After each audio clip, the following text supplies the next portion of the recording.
Assalamualaikum warahmatullahi wabarakatuh.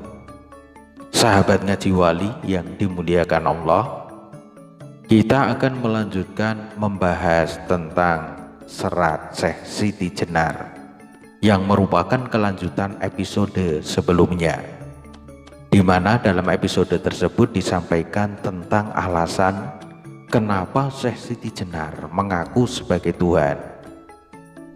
Dalam episode ini kita akan membahas bait ke-8 sampai dengan bait ke-10, dan kita akan coba fokus pada makna kata ingsun yang memiliki arti kata saya adalah Tuhan yang sering diucapkan oleh Syekh Siti Jenar, karena dalam bait-bait ini berisi tentang hal tersebut beserta penjelasannya.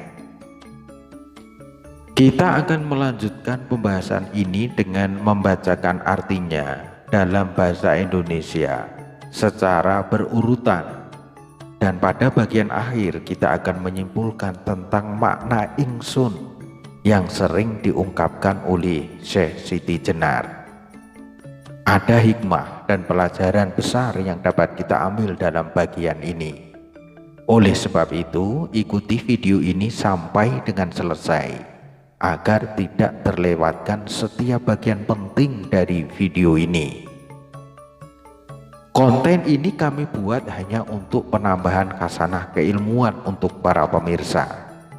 Oleh karena itu, mohon kiranya agar para pemirsa dapat dengan teliti dan bijaksana dalam memperhatikan setiap bait yang kami bacakan, agar tidak terjadi kesalahan dalam pemahaman. Karena sebagaimana kita ketahui, konsep ketuhanan yang difahami oleh Syekh Siti Jenar menurut kebanyakan orang adalah merupakan konsep ketuhanan yang menyimpang, yang tidak setiap orang bisa menerimanya. Namun sebelum kita lanjutkan, untuk membantu pengembangan channel ini jangan lupa untuk like, subscribe, dan tekan tanda lonceng untuk mendapatkan pemberitahuan saat kami update video bermanfaat terbaru di channel Ngaji Wali ini. Monggo kita mulai dari bait yang ke-8. Salat limang wektu puji tikir, prastaweng tias karsanyo pribadiyo, bener luput tompo diwi, sadar pogung tartamtu, badan alus kang munah karti, ngendi ana hyang sukma kajaba mung ingsun, mider donya cakrawala luhur langit sapta jrung bumi tan panggih, wujudnya dat kang mulya. Artinya, sholat 5 waktu, memuji dan berzikir. Perasaan hati itu kehendak pribadi, benar salah diri yang menerimanya, karena belum memahaminya, bahwa badan halus yang menggerakkannya, tidak ada yang sukma selain hanya ingsun, walau dicari dalam luasnya dunia, di 7 lapis langit dan 7 lapis bumi tidak bakalan ketemu wujud dari zat yang maha mulia. Bait yang ke-9. Ngendi-endi kabeh sepo sepi, ngalor ngidul ngulon ngetan tengah, kono kene mung neng kene, kena wujudku dudu, angin jeruku awang uwung sunyi, isi daging jeruan rereget dalemku, dudu jantung dudu utak, ingsun ingkang pisah lir culing jemparing, Mekah Madinah Ka'bah. Artinya, dimanapun tempatnya semuanya sepi, ke utara, selatan, barat, timur, dan tengah, di sana, di sini, ternyata di sini, tapi bukan di wujud diri, karena wujud diri itu kosong dan sunyi, berisi daging dan isi perut hanya kotoran di dalam tubuhku, bukan jantung, bukan otak. Ingsun adalah yang terpisah bagaikan sekali lepasnya panah, Mekah Madinah didatangi. Kemudian di bait yang ke-10, dudu budi angen-angen ati, beneh eling pikir beneh niat. Hawa barat napas dini, suwung lan wangwung dudu. Wandaning sun jisim kawadis tan won dadiya gustika. Bosok mawar lebu, napasku mindrawing jagat. Bumi geni banyu angin mulih asli, yeka anyar sedya. Artinya, bukan budi, bukan angan-angan hati, benar dalam ingatan, benar dalam berpikir, benar dalam niat. Udara, angin, nafas adalah kosong dan sunyi, itu pun bukan. Jasadku adalah jisim yang beda, tidak akan bisa menjadi Tuhan. Busuk menjadi debu, nafasku memutari dunia. Bumi, api, air, angin kembali ke asalnya. Semuanya adalah bersifat yang baru. Kita akan bacakan maknanya secara berurutan dan pada bagian akhir kita akan coba untuk menyimpulkannya. Sholat 5 waktu, memuji dan berzikir. Perasaan hati itu adalah merupakan kehendak pribadi. Benar salah diri yang menerimanya karena belum memahaminya bahwa badan halus yang menggerakkannya. Tidak ada yang sukma selain hanya ingsun. Walau dicari dalam luasnya dunia, di 7 lapis langit dan 7 lapis bumi, tidak bakalan ketemu dengan wujud dari Zat yang Maha Mulia. Dimanapun tempatnya, semuanya sepi. Ke utara, selatan, barat, timur, dan tengah, di sana, di sini, ternyata di sini.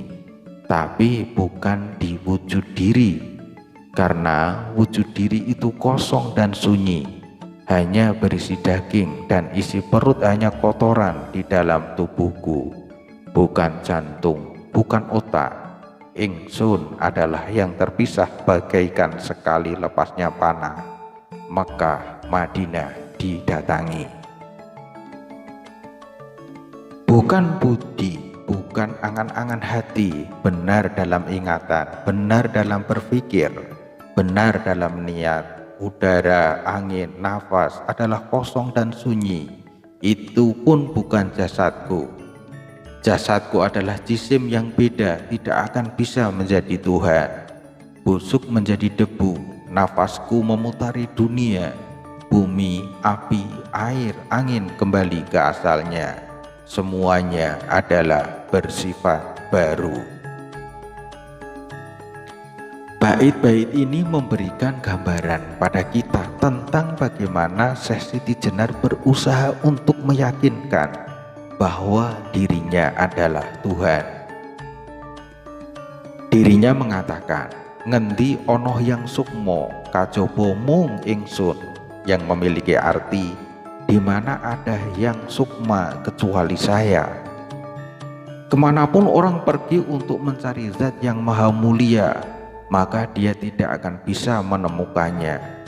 Dan ternyata menurut Syekh Siti Jenar, adanya Zat yang Maha Mulia itu ada pada dirinya, namun bukan pada bentuk jasad jasmaninya, karena jasad pada akhirnya akan membusuk dan menjadi debu, dan jasad adalah sesuatu yang baru. Artinya jasad adalah barang ciptaan yang keberadaannya harus melalui proses penciptaan.